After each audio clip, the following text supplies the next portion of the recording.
I often get asked, how do you know if you've got the right problem or insight? Like, how do you know? You seem to just come up with these and like, how do you know if you've got to the right one?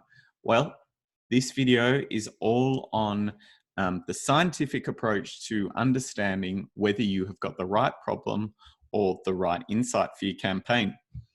So the first thing to remember is this is going to give you an approach to evaluating different problems and insight statements to work out which is the right one. So let's go back in the process. Imagine that you've got the client brief, you've now done your research, and you've come up with a couple of statements, problem statements that you think might be the right ones. Now, they're your assumptions. So how do you test these assumptions? Well, this is the model for how you actually test them and work out which one is the right one. Now, it's a 3 kind of step model to testing and validating. Firstly, you need to come up with the hypothesis. So you'll have come up with an assumption of why you think the problem is the way it is. The next step is you need to write them into a hypothesis, a question that you think is true, and you need to test to see if it is true. So that's the first thing, testing the hypothesis, coming up with the questions. The next part is turning that into an experiment, really understanding what are the key variables that you're testing, what is impacting what, and then what groups are you going to use to test the validity of this? And we'll go into more detail of that. That will then bring you down to your final piece, which is the validation. After you've run the experiment, you need to work out, is it statistically significant? Is that the right variable that we should be choosing, the right problem or the right insight statement? Now, I want to explain this with an example because I always feel like an example makes it a lot easier to understand. So I've come up with this example for eTax, which is an Australian mobile app that helps you do your taxes via your phone. And now the target market that they've identified is they want recently graduated university students to use their online tax filing product versus using their family accountant who they're currently using.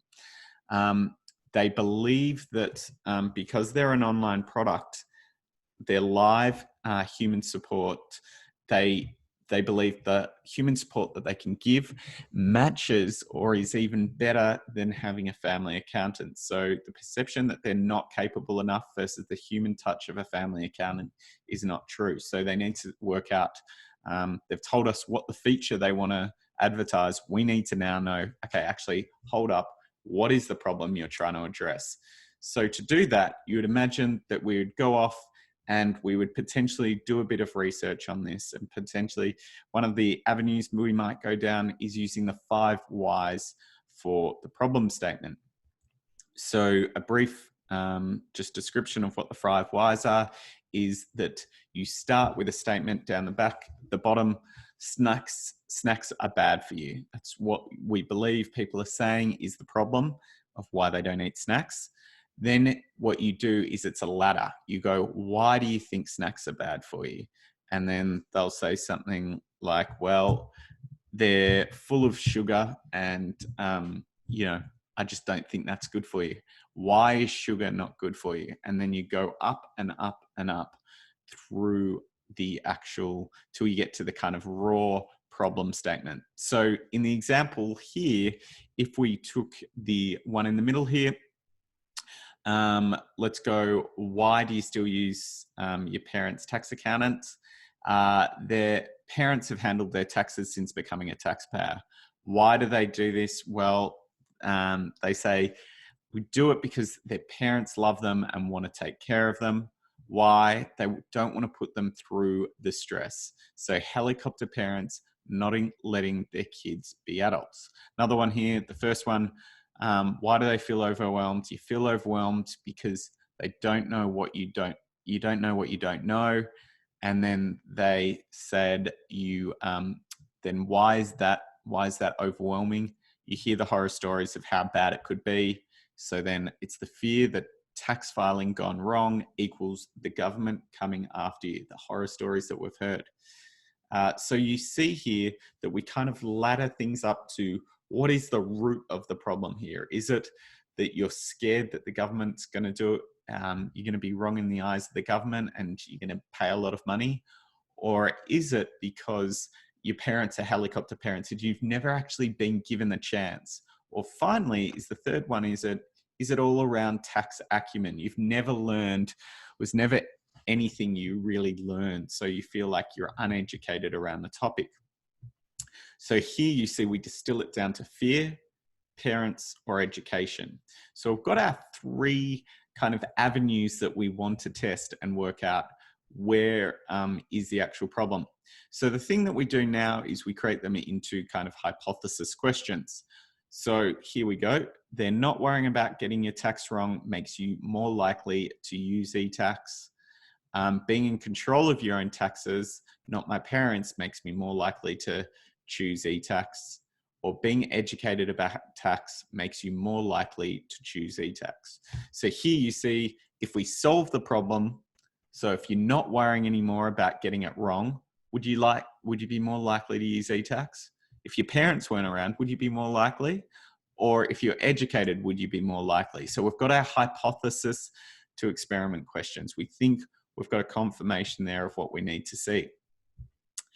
And this is really testing whether we're going to be able to make that happen with the client, with the audience that we're going after. So the experiment, as I said before, there are two key parts to the experiment.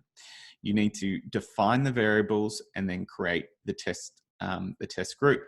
Now, the way that we look at variables is there's two types of elements that go into this kind of equation or this hypothesis. There's the independent variable, which is the thing that is changing. And then there's the dependent variable. When the independent variable changes, that will then impact the dependent variable. So we'll see a change in that result. So in this example, the fear of getting it wrong, the parents doing it, and you don't know how it works, that we're saying we think that that is going to impact whether people use e-tax or not.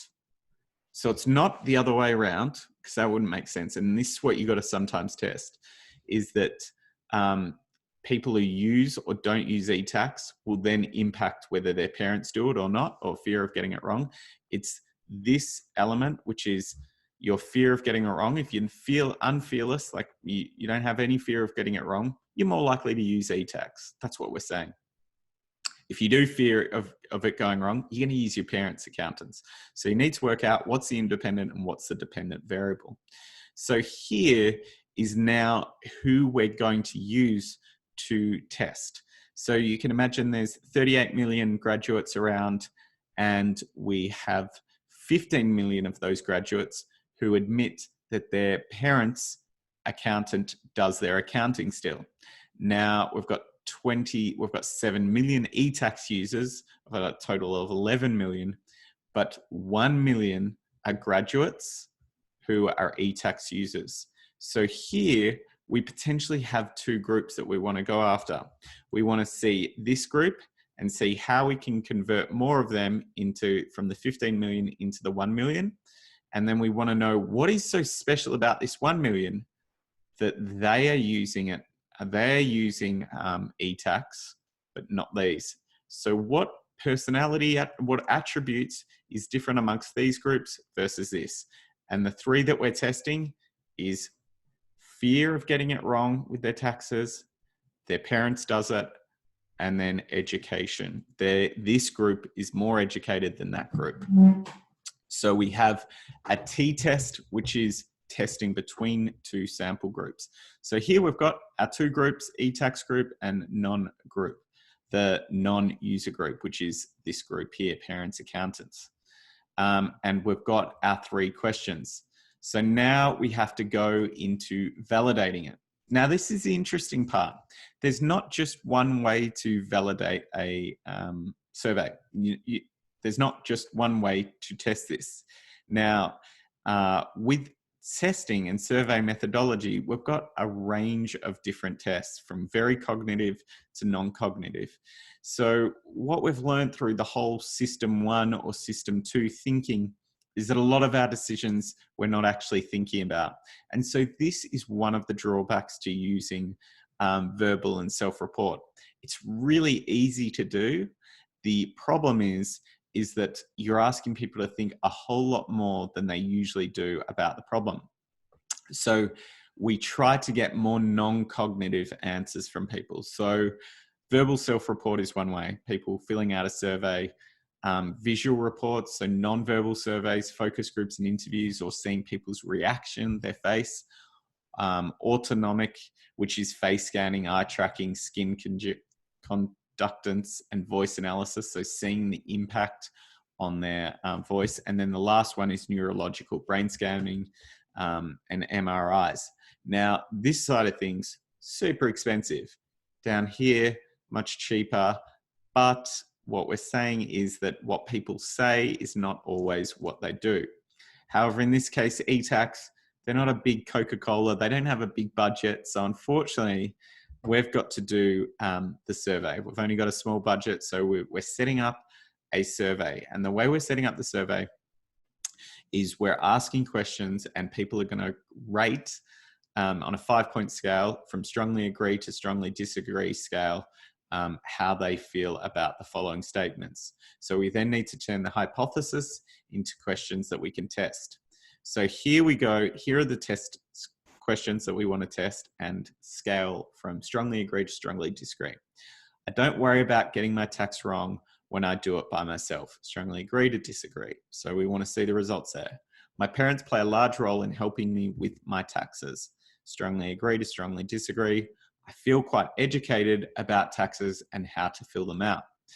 3 questions, and we will be able to see the difference in the variables here. Now, the great thing is we know who are the eTax users and not eTax users. So we've created the eTax users in the purple, the yellow, the non-eTax users. And out of a scale of 5, we've found the average here. And what we can see here is that fear, they're about the same.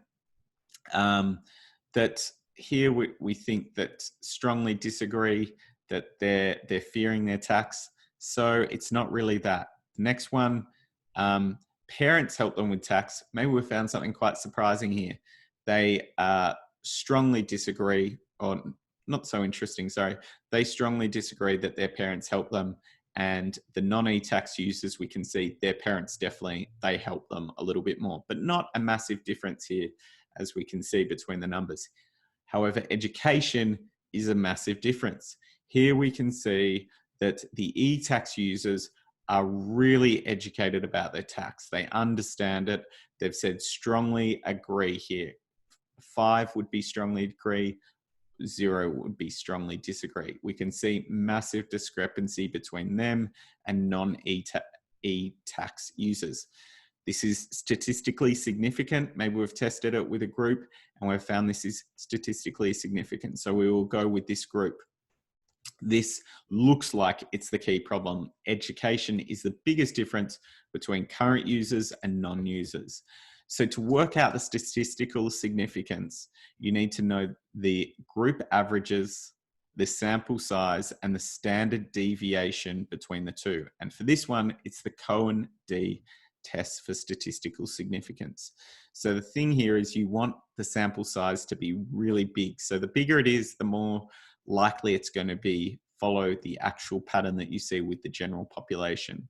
Now, the standard deviation, again, just shows the difference between those two maps. So hopefully what you've learned from this is that to choose the right insight or problem, if you've got the budget, is you should be testing through a hypothesis testing. So you need to translate your insight or problem into a hypothesis or questions that you can ask your audience. With those questions, you've got a number of different ways that you can validate that, and you need to choose which way is the best model for your question. Again, survey is not the best because you're getting people to overthink the problem. But in a lot of cases, and a lot of the work that I've done, it was the only thing that we could afford. So hopefully that gives you a little bit more information. You feel a bit more confident in how you actually test your problem statements and find out which one's the best. As always, feel free to ask me any questions in the comments and I'll get back to you.